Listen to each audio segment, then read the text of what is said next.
Ang susunod na programa ay rated PG. Ito ay nangangailangan ng patnubay at gabay ng magulang para sa mga batang manonood.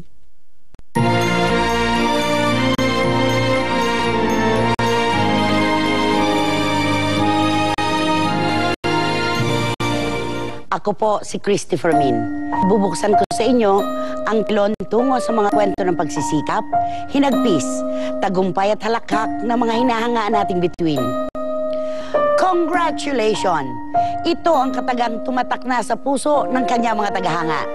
Isang salitang sumasalamin sa tagumpay na kanyang nakamit matapos niyang dumaan sa matitinding dagok ng buhay.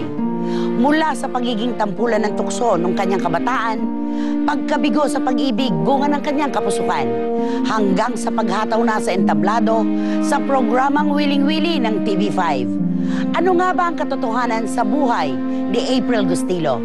Ating malalaman ngayon dito sa Star Confessions. Ano mo sinabi? Congratulations! Ano sabi ko sa'yo? I-improve mo yan dahil yan magiging tatak mo sa tao. Kaya yun po, binigyan ko ng energy, ginawa ko, congratulations! 4 months old ako nang hinabilin ako ng mami ko sa tita Nel ko. During that time, may sakit na ang daddy ko. Hanggang tuluyan na siyang mamatay nung 4 years old pa lang ako. Pwede ka naman magpadalaw-dalaw sa bahay. Mas gusto ko sa inyo, Tito Alex, at yung mga anak niyo. Hindi ko naman sila kasunduin. Ayoko sa kanila, hindi ko sila kasunduin. Stephanie! Halika na, ano ka ba? Mahuhuli ang tita mo, oh. Tuloy na ako. Sige. Tita Nel! Sige, ano ka ba? Mahuhuli na ang tita mo. Ano ba yan, oh? Tita Nel! Tita Nel, huwag mo ko iwan!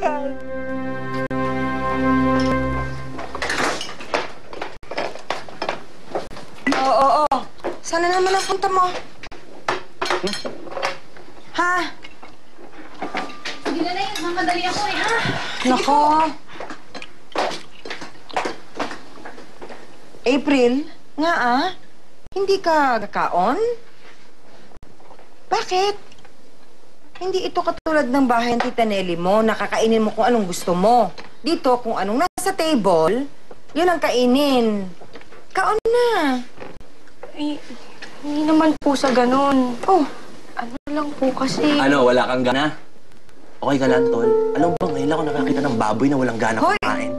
Tumigil ka.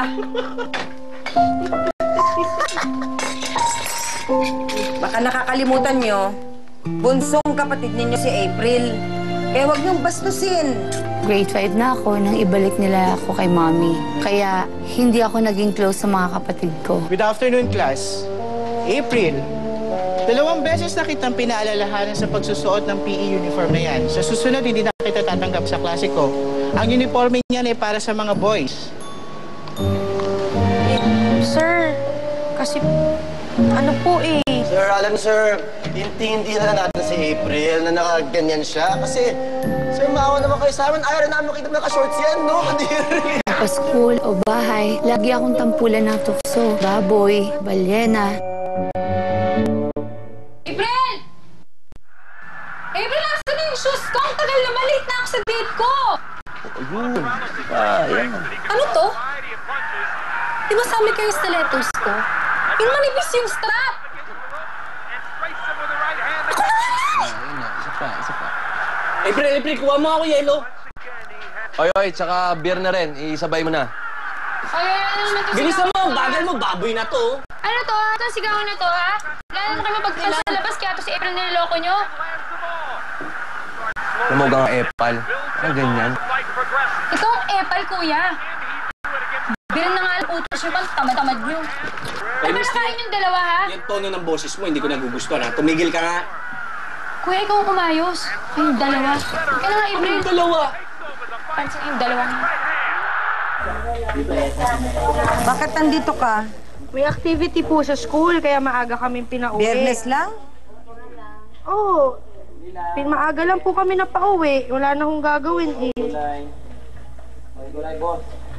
Imposible, Ina. Magkano? May kailangan ka? Ha? Wala po. Wala naman po akong hinihingi, Mami. Kabisadong-kabisado ko na ang mga style ninyong magkakapatid. Pupunta kayo kunyari dito, kunyari tutulong, pagkatapusan ay may hihingin. Mami, wala naman ho talaga akong kailangan eh. Gusto ko lang ho talaga tumulong. Gustong tumulong kayong magkakapatid, wala man lang akong pakonsuelo sa inyo. Matapos ko kayong paghirapan, pag-aralin, pagkatapos na i-garanti nyo sa akin, magbubuntis kayo katulad ng Ate Therese mo. Alam mo, kinikita ko dito sa bawat araw, kulang na kulang pa para sa ating kakainin, magdadagdag pa kayo. Oh, madadali yan, oh. Mami, andito lang po talaga ako para tumulong po sa inyo. Gilan mo ko, naku. Ngayon, kung talagang gusto mong magkapera, matuto kang dumiskarte para sa sarili mo. Gumawa ka ng paraan kung paano ka magkapera. Hindi yung palagi na lang kayo nakaasa sa akin. O, suki!